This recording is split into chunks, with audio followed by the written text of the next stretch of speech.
જૂનાગઢ જિલ્લામાં ફરી એકવાર કાયદો અને વ્યવસ્થાની સ્થિતિ પર સવાલો ઊભા થયા છે। કેશોદ તાલુકાના સૌંદરડા ગામે દોડા દિવસે ચોરીની ઘટના સામે આવતા લોકોમાં ભયનો માહોલ ફેલાયો છે। કેશોદના સૌંદરડા ગામમાં અજાણ્યા તસ્કરોએ બેફામ બનીને એક મકાનને નિશાન બનાવ્યું। ચોરોએ ઘરના પાછળના ભાગેથી તાળું અને જાળી તોડી અંદર પ્રવેશ કર્યો અને મિનિટોમાં જ લાખોની ચોરીને અંજામ આપ્યો। ઘરમાંથી 1.5 તોલા જેટલી સોનાની ચેઇન અને આશરે 85,000 રૂપિયાની રોકડ રકમ મળી કુલ 1,33,500 રૂપિયાનો માલમત્તો લઈ તસ્કરો ફરાર થઈ ગયા। આ બનાવ સમયે ઘરના સભ્યો હાજર ન હોવાને કારણે ચોરોને ખુલ્લો મેદાન મળી ગયો હતો। અહેવાલ સંજય પોપટ। મારું નામ ભીખાભાઈ કેશવભાઈ મોકરિયા, સોંદરડા।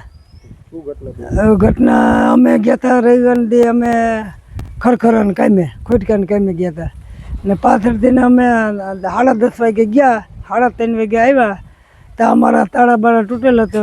એમાંથી ને કબાટ બબાટ તોડી, પાછળની બારી તોડી ને રોકડ રૂપિયા 90,000 ને આડેગાળે હતા, 85,000 ને 90,000 ને 100 દોરા સોનાનો ચેન હતો, 2 તોલાના આડેગાળે, એ બધા લઈ ગયા। અમે ફરિયાદ લખાવેલ છે કેશોદ પોલીસ સ્ટેશનમાં।